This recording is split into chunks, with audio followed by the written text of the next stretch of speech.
की कृपा है।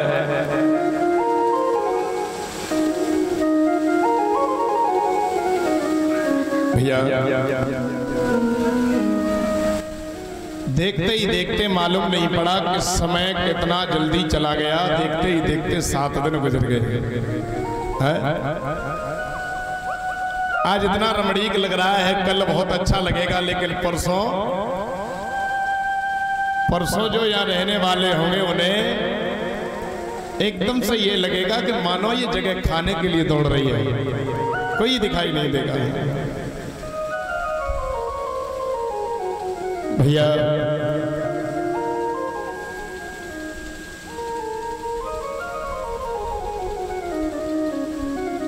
भगवान की असीम अनुकंपा है।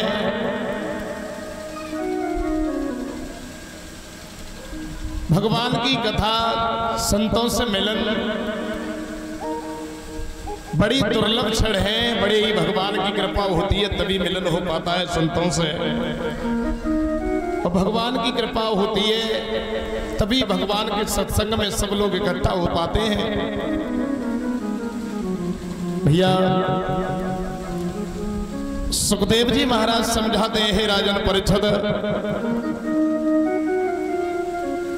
जिस समय भगवान कन्हैया ने उद्धव को भेजा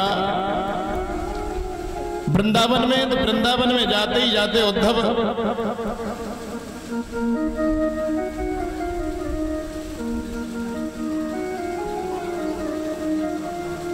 उस ममतामयी मां की मूर्ति को देख करके स्तब्ध रह गए। आंखों में आंसू निकल आए। राधा, शीला और विमला और ललिता जितनी भी सखियां हैं सब आपस में वार्तालाप कर रही हैं कि नहीं अब लौट करके नहीं आएगा, श्याम हमें छोड़ करके चला गया, बड़ा बेदर्दी है और क्यों आएगा। हम तो ठेठ गवारन और ग्वालन हैं, अब वो महलों में रह रहे हैं, राजा रानियों के अच्छे अच्छे व्यंजन पकवान खाते होंगे, भोजन करते होंगे। यहाँ तो माखन और मिश्री का खाना था, अब कन्हैया नहीं आएगा। उद्धव ने कई प्रकार से समझाया,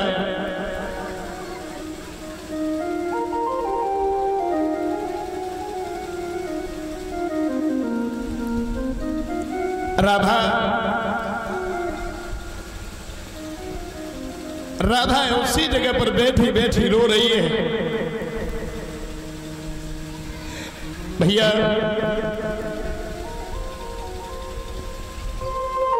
आंखों में आंसू बह रहे हैं, रो रो करके केवल एक ही बात स्तब्ध बैठी है, कोई इस बात ज्यादा करती नहीं है किसी से। लेकिन भैया उद्धव ने दूर से वृंदावन की दशा देखी है, तो उद्धव की आंखों में केवल जो ज्ञान का आवरण था, घमंड था, वो घमंड दूर नहीं हो रहा।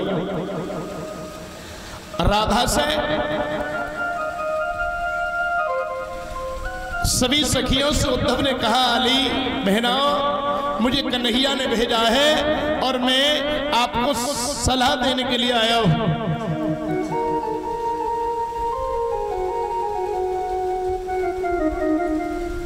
उद्धव ने कहा तुम कहां उनके चक्कर में पड़ी हो, योग करो, वो योगी राज है, उनकी शरण में चली जाओ, अच्छा रहोगी।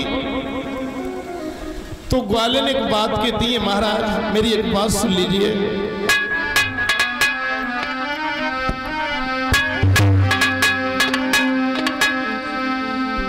अरे भैया हम मूढ़ गवारेंगे और ये योग रोग क्या पहचाने।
तो मूड गंवारे ने, ये योग रोग हम क्या जाने क्या पहचाने, लेकिन भैया अगर भगवान ने कन्हैया ने ऐसा लिख कर के पाती में भेजा है तो हम कोशिश करेंगे। धुनी तो रमा लेंगे, भस्म भी रमा लेंगे, लेकिन धुनी और भस्मी रमाने के लिए हम वो मरक की चर्म यानी खाल कहां से लाएंगे भैया?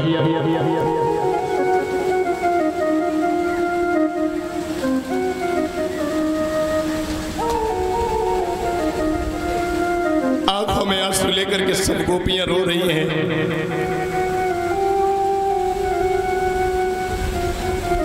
कन्हैया वास्तव में हमें धोखा दे करके चले गए।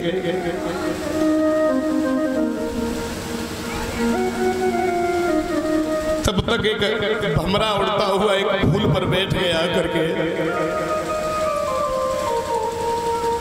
ललिता कहने लगी, दीदी इस भमरे की चाल भी वही है कन्हैया जैसी, जब तक मन किया तब तक रहा और जब हमसे मन भर गया तो हमें छोड़ करके चला गया। दीदी अरे समरिया धोखो दे गए, अब ही न लौटे मदन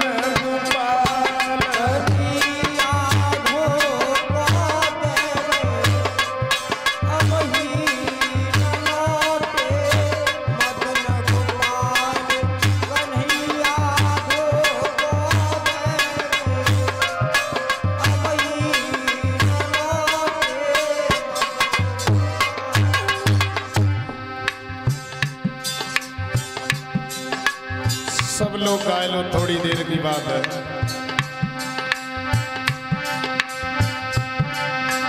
कहीं गए लौटेंगे परसों, कहीं गए लौटेंगे परसों,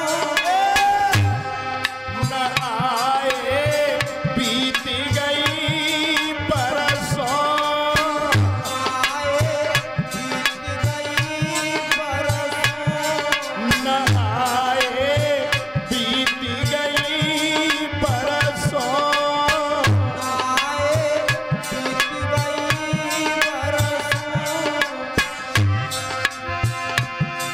चैन सुख संग ले गए,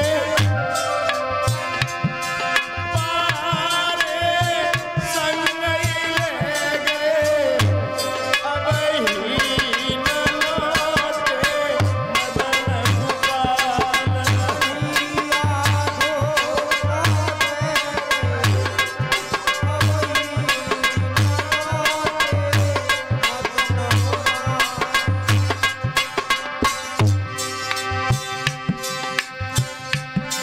सूखी गई मधुबन की कुंजे,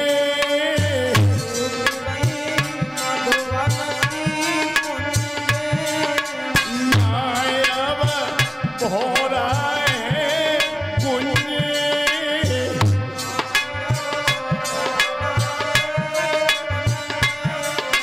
नायब भोराए कुंजे,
ब्रजबालाएं रो रो करके भगवान को इतना दोष प्रत्यारोपण करती हैं, कहती हैं कि नहीं तुम हमें धोखा दे करके क्यों चले गए। आखिर में सुन कर ये करुणा कथा और बिसर गया सब ज्ञान, हाथ जोड़ कहने लगे ऊधो ज्ञान निधान। उद्धव उनकी करुण कथा को सुनकर के, व्यथा को देख करके, जितना भी ज्ञान का भंडार भरा था, जितने भी ज्ञान के घमंड में आए थे, सब ज्ञान का घमंड दूर हो गया, चरणों में गिर गए। कहने लगे बहनों में यही समझता था कि तुम ग्वालिन और गवारिन हो, अब मैं समझाऊं कि वे अवतारी हैं तो तुम भक्ति रूप अवतारिन हो। मैं बड़ा अभागा हूं जो तुम जैसी सौभाग्यशाली भक्ताओं को गवारिन पर समझ बैठा। बहनों, तुम्हारी सामने और नजरों के सामने, नजरों में ब्रह्म खेला है। उस ब्रह्म को तुमने कौन से तरीका से देखा है? अरे किसी ने अपना लल्ला समझा है, किसी ने अपना भैया समझा है, किसी ने कुछ रूप में, किसी ने किसी रूप में देखा है।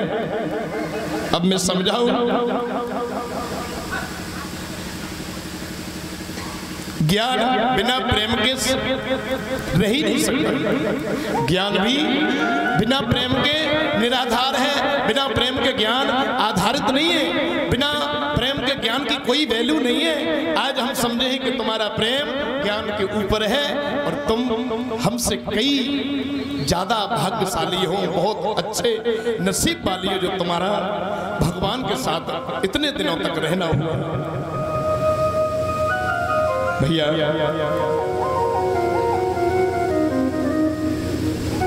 सभी गोपिकाओं के चरणों में हाथ जोड़ करके निवेदन करने के बाद गोपियों से, मैया यशोदा से आशीर्वाद लेकर के उद्धव वृंदावन से मथुरा नगरी को गए। भक्तों, भगवान से जाते ही जाते उद्धव ने कुछ नहीं कहा, केवल हाथ जोड़ करके कहा, प्रभु तुमने मेरा जो मेरे साथ में किया बड़ा अच्छा किया। मैं बड़ा भाग्यशाली हूं कि आपने मेरा जो आवरण मेरे ऊपर लगा हुआ था उस आवरण को हटा दिया, आपने एक सच्चे रास्ता पर मुझे ला करके खड़ा कर दिया। अब भगवान कन्हैया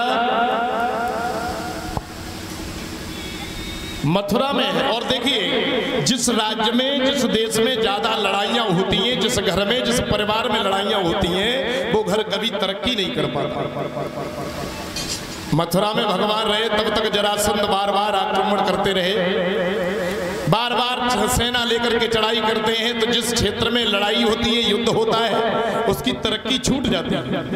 तो भगवान ने सोचा यहाँ पर बराबर लड़ते रहेंगे, मरते रहेंगे, तो इस जगह को खाली करके यहाँ से चुपचाप निकलना चाहिए। तो भगवान जरासंध के सामने युद्ध में लड़ते लड़ते पर्वत की कंदरा में घुस गए। कंदरा में जब घुसे हैं तो जरासंध ने सोचा अब ये कन्हैया में छोड़ करके भाग रहा है, तो उन कंदराओं में अग्नि लगा दी। अग्नि लगाई और भगवान दूसरे रास्ता से निकल करके जब भागे तो पीछे कालियावन नाम का राक्षस पड़ गया। ये कालियावन पीछे पीछे, भगवान आगे भागते रहे, भागते रहे, भागते रहे। आगे एक गुफा में जो देवासुर संग्राम में मुचकुंद ने देवताओं का पक्ष लिया, तो मुचकुंद ने देवों की सहायता करी। तो देवराज इंद्र ने कहा, महाराज आपने हमारी बड़ी सहायता करी, आप वरदान मांगिए। तो मुचकुंद ने कहा, महाराज अब हम थक चुके हैं, हम ऐसी जगह सोना चाहते हैं कोई हमें छेड़े ना। कहा ठीक है, ऐसा ही होगा, जो भी तुम्हें जगाएगा तुम्हारी नींद पूरी होने से पहले तो वो भस्म हो जाएगा। और कालियावन भगवान के हाथों मरता ही नहीं। तो भगवान भागते रहे, उसी गुफा में पहुंच गए जहां मुचकुंद सो रहे। मुचकुंद के ऊपर अपना पीतांबर उड़ा दिया और भगवान उस गुफा में अंदर छुप गए। जाते ही जाते कालियावन ने मुचकुंद महाराज की लात मारी, मुचकुंद की जैसे ही आंखें खुली तो कालियावन जल करके राख हो गया। बोलिए भक्तवत्सल भगवान की। उधर रात में भगवान ने विश्वकर्मा के द्वारा समुद्र में एक द्वारका नाम की नगरी का निर्माण कराया। उसी द्वारका में सब मथुरा वासियों को शिफ्ट कर दिया। आप भी इधर उधर घूमते हुए द्वारका में आ गए। अब भगवान द्वारका वासी हो गए, द्वारका में रहने लगे। उस समय जब जरासंध से युद्ध छोड़ करके भगवान भागे तो उस समय भगवान का एक नाम और पड़ा, वो नाम है रणछोड़। बोलिए रणछोड़ भगवान की। जब जब भगवान ने कोई ना कोई कार्य किया, जब महादेव बाबा भगवान के दर्शन करने के लिए वृंदावन में वो गोकुल में आए, तब उनका नाम रखा गया नंदेश्वर महादेव। कौन सा? नंदेश्वर। और जब रास महाराज में आए भगवान, तब भगवान मुरली मनोहर ने उनका नाम रखा गोपेश्वर भगवान। कौन सा रखा? गोपेश्वर, क्योंकि गोपी बनकर के भगवान भोले बाबा महाराज में आए। भैया अब सब लोग मिलकर के, आखिरी दिन है, जितने बाबा के भजन कर ले उतने कम है, एक बड़ो सुंदर सा भजन करेंगे। बाकी बात बड़ी सुंदर कथा है, सब लोग बोलेंगे।